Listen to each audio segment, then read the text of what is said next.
Sonic Squelch Zone by Sonic XXX Fan. Chapter 1. Uh-oh. Sonic has awoken, and that of course means he is absolutely bone-famished. He would leap into the sky and begin swirling into a homing attack, targeted at the nearest dink with hungered hole precision. If I'm not taking a honkin' cock soon, I'll literally explode into blood and bones. That's the lore, and always has been, and why I am so fast, Sonic says to himself. Tails was standing on a cliff, ready to end it all, as he always was, when suddenly, Sonic flew towards him, asshole first and ready for his spiked fox cock. Murder me! Tails screamed as Sonic made impact, taking all of Tails, like literally all of him, up his ass and rolling down the cliff. How will I ever get out of this one next chapter? Sonic yelled, sad. Chapter 2. Tails flew out of Sonic's mouth, twirling his titular tails and blending Sonic's internal organs, killing him with a hellish pain that would scorch his eternal soul. That was okay, though. The story's about Tails now. Tails just needed cock. He suffered from a rare condition called murder horniness, where after he did murder, he needed to fuck. And luckily for him, he knew a fightin' freak who was packing 4 tickets to anal Splitsville. Knuckles killed Tails with a gun. Chapter 3.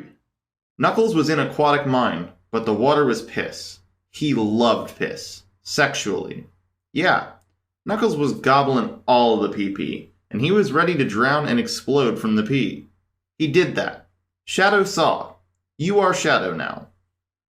Shadow is grinding infinitely down an infinite rail. Yes.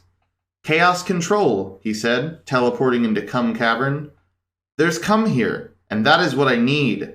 Shadow would get on his knees like the hungry little piggy he is and lick the walls clean. Then he was Amy. Chapter 4. Amy was fucking. Always fucking. There was never a time where she wasn't fucking. She had a heart attack and died. Dr. Eggman was just piecing it hardcore, bullet on the stoop, fucking blitzed, when suddenly, Rouge the Bat flew down the avenue on the wings of her massive pussy lips. You'd think I'd fly with my wings. No, she would yell, as she absolutely flattened Eggman into boy goo.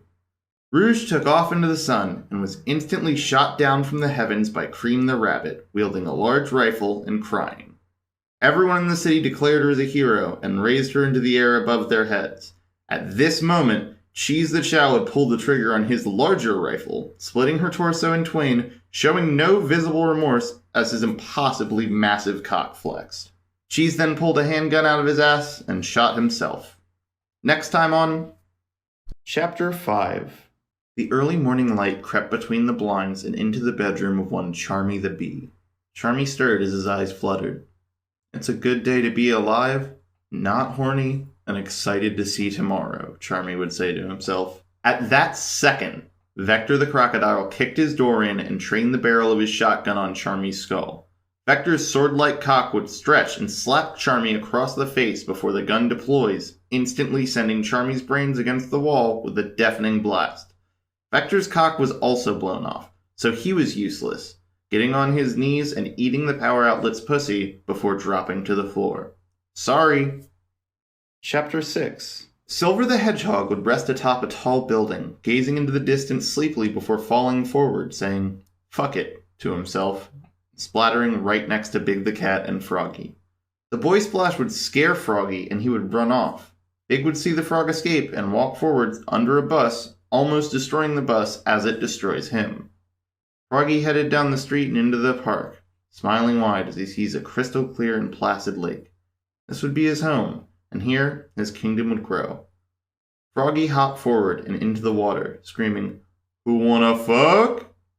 As some lady frog swims across the lake. They did that. Welcome to the Froggy arc. Chapter 7. Time skip. 100 years have passed since the previous events of Sonic Squelch Zone. Please read the upcoming spin-off Froggy's Fuck Field to see what happened in that time, as it will never be explained in this series. Thank you for loving this series of bad. Froggy woke up on a lily pad, happy to not be dead. At that moment, Ryan killed him with a spear. I hate Froggy. Froggy's reign is over, Ryan would declare to himself. and then walk off into the ether. Chapter 8. Frank Underwood from House of Cards awoke on Green Hill Zone, naked and rightfully afraid, for Metal Sonic had his anus in his sights. He got it, ramming his metallic, pleasureless robcock deep in Frank's shard hole. "I'm a Bingus bandit," Frank would scream before exploding into shards like a defeated Yu-Gi-Oh monster. The kid from Sonic X exists. Chapter 9. Guys, get this. Sonic was back. Fucking crazy, right? However, this boy was hard. Not like penis, like him skin. Penis too. Him skin was Metal Sonic. Metal Sonic was just fucking cold chillin'. "I cannot die, for I have never truly lived. I can fuck, though," he would say to himself. Jin Sakai from Ghost of Tsushima would step out of the shadows and shoot Metal Sonic. He also has guns now. The Sakai boy was bullin' about. Just dusted off a motherfucker, and played them to sleep. He ran off through an honestly pretty good field, ready to do kills, but he doesn't have guns anymore, because he is in his world now. He would be slinging his blade around like a good sword boy when suddenly he'd hear a horse approach. The midday moon had eclipsed the sun, and he knew the time had come. Chapter 10. Jin Sakai was primed to fuck. Blade was drawn and shit. Like, who the fuck this horse-ass motherfucker? The white dust cleared, and before Sakai stood Alan Cocaine. Alan schnarfed one right off the top. Fucking immediately nosed down some barnyard schneef morning style. A man appeared between them, pulling a trumpet from his anus and giving that filthy motherfucker the F-sharp of its fucking life. A gunshot would ring out, the trumpet man falling to the ground. A smile stained across his lips. "I'm goo inside. I'm just fucking goo," Alan would say, grabbing a bottle from his cheeks and upending it into his gob. "I'm feeling rather lugubrious this morning," he'd add, throwing the bottle to the ground and shattering the ground between them. Jin would rest his thumb on the hilt of his blade. Chapter 11. The fucking end. In a flash, Jin had mounted Alan, dicking his ass pussy style and absolutely devastating the cheeks. They were battle fucking, a national pastime in Sonic's Squelch Zone. Alex straight the fuck up candy flipped a motherfucker, Jin's barren boy ass exposed to the breeze. Alan pulled out his sack, but not his flesh one, his sack of cocaine. Also flesh one. Alan dropped Everest on Jin's anus. Then he went in and ate that ass schnarf style.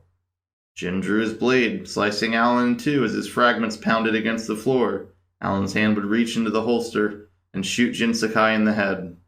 God and the devil had their dance, and they fucked and died a long time ago.